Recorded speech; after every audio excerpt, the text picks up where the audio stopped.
مدینے میں ایک شخص رہتا تھا، تو اس کو روزانہ حضور کا دیدار ہوا کرتا تھا۔ بڑا ہی خوش نصیب شخص تھا،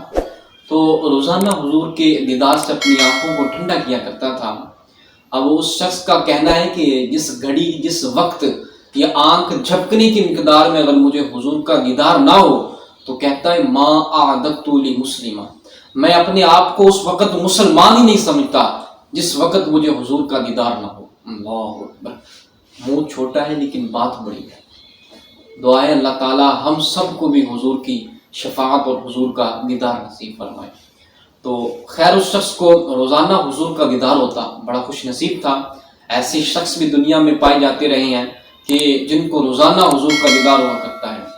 لیکن ایسا ہوا کہ اچانک حضور کا دیدار ہونا بند ہو گیا۔ آدمی بڑا پریشان ہوا، وہ شخص،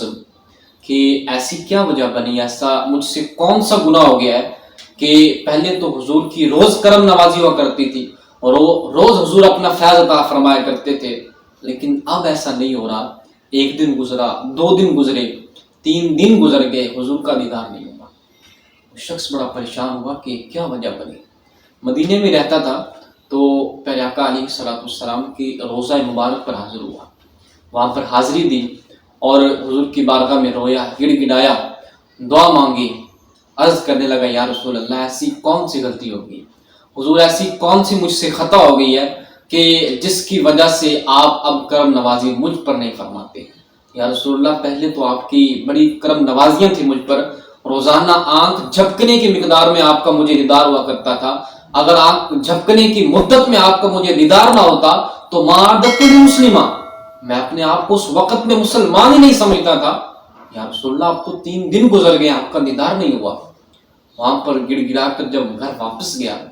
تو رات کو پھر حضور کا دیدار ہوا، قسمت پھر جاگی۔ جب حضور کا اس مرتبہ دیدار ہوا نا تو عرض کی یا رسول اللہ آپ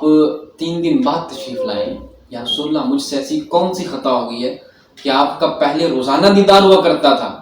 لیکن اب 3 دن کے وقفے کے بعد آپ کی تشریف آوری ہو رہی ہے، یا رسول اللہ ایسی کون سی مجھ سے خطا ہو گئی ہے۔ تو پیارے آقا علیہ الصلوۃ والسلام نے کیا خوب فرمایا، حضور نے فرمایا کہ تو نے ایک کتاب خریدی ہے فلاں لائبریری سے، تو اس کتاب میں میرے دوست ابو یوسف نبہانی کے بارے میں غیبتیں لکھی ہوئی ہیں، تو حضور نے فرمایا جس گھر میں میرے دوست کے بارے میں غیبتیں کی جا رہی ہوں، غیبتیں لکھی گئی ہوں، فرمایا اس گھر میں میں نہیں آتا۔ اللہ اکبر، یہ تو صرف کتاب میں غیبتیں لکھی ہوئی تھیں، لیکن سوچو جن لوگوں کے دلوں میں غیبتیں ہیں، جن لوگوں کے ذہنوں میں اولیاء کے بارے میں غیبتیں ہیں، ان کے بارے میں کیا حضور کا فرمان ہو سکتا ہے۔ یہ تو ایسے آدمی ہیں، ایسے اللہ کے دوست ہیں جن کے ساتھ ہمیں تعلقات استوار کرنے چاہیے۔ یہ محبتیں بانٹنے والے ہیں، ہمیں چاہیے کہ ہم ان سے محبتیں خریدیں، ان سے محبتیں لیں۔ اللہ نے قرآن میں فرمایا الاخلاء یومئذ بعضهم لبعض عدو الا المتقین، کہ جب قیامت کی گھڑی آئے گی نا تمام رشتے ٹوٹ جائیں گے، کوئی کسی کا نہیں بنے گا، لیکن فرمائی الا المتقین، مگر جو پرہیزگار ہیں، جو اللہ کے دوست ہیں، اللہ کے ولی ہیں، ان کے ساتھ رشتہ پھر بھی قائم رہے گا۔ تو جو اولیاء کے ساتھ بغض رکھتا ہے، اولیاء کے ساتھ اپنا عقیدہ درست نہیں رکھتا، تو ان کے بارے میں حضور نے فرمایا کہ اللہ کا اعلان جنگ ہے،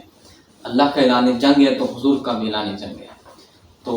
اولیاء اللہ کے ایسے لوگ ہیں، ان کے ساتھ ہمیں محبت کرنی چاہیے، ان کے مزاروں پر جا کر دعائیں کرنی